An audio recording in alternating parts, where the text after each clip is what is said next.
आपण पाहतोय विरोधकांची आयोगासोबत उद्या सुद्धा पुन्हा एकदा बैठक ही होणार आहे। काही प्रमुख नेते उद्या निवडणूक अधिकाऱ्यांना भेटणार असल्याची माहिती सध्या समोर येते।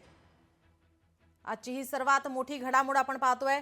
ठाकरे बंधू शरद पवार या ठिकाणी एकत्र, बाळासाहेब थोरात हे विरोधकांचे शिष्टमंडळ निवडणूक आयोगाच्या भेटीसाठी आणि पुन्हा एकदा उद्या सुद्धा ही भेट होणार आहे। काही प्रमुख नेते उद्या निवडणूक अधिकाऱ्यांची भेट घेणार आहे।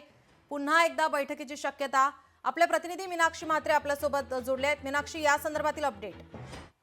निश्चितच खरं तर आपण पाहतोय की जवळपास 1 तासापासून ही भेट होत आहे निवडणूक आयोगाचे आयुक्त आणि अधिकारी यांच्यात आणि सर्वपक्षीय जे नेते आहेत ते या ठिकाणी उपस्थित राहिलेले आहेत। एकूणच आपण पाहतोय की अनेक मुद्दे याच निवडणुकीच्या काळामध्ये जे झालेले आहेत त्या संदर्भामध्ये जे मुद्दे आहेत ते राज ठाकरे असतील, जितेंद्र आव्हाड असतील, जयंत पाटील असतील, उद्धव ठाकरे असतील, ह्या सगळ्यांनी वेगवेगळे मुद्दे उपस्थित केलेले आहेत आणि यावरनं आपण पाहतोय की आता पुन्हा एकदा विरोधी पक्ष नेत्यांपैकी उद्या प्रमुख एक नेते जे आहेत ते भेट घेणार आहेत। महाराष्ट्र निवडणूक आयुक्त, राज्य निवडणूक आयोगाची ही बैठक होईल उद्या।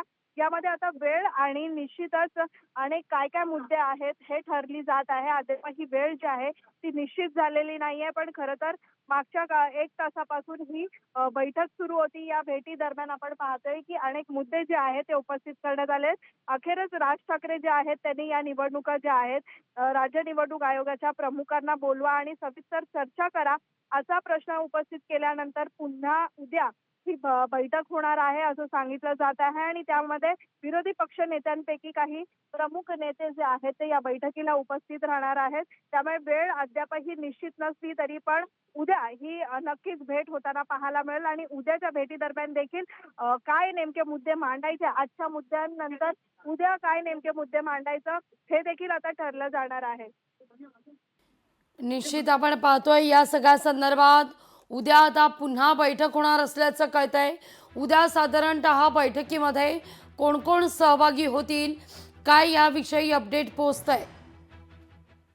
अद्यापही लागवी या संदर्भात कोणताही निर्णय नाहीये। माफ करा काही सेकंद मीनाक्षी, तुम्हाला थांबवतीये। ही थेट दृश्य आपण या क्षणी पाहतोय। लोकशाही मराठी ऐका, पहा, जागरूक रहा।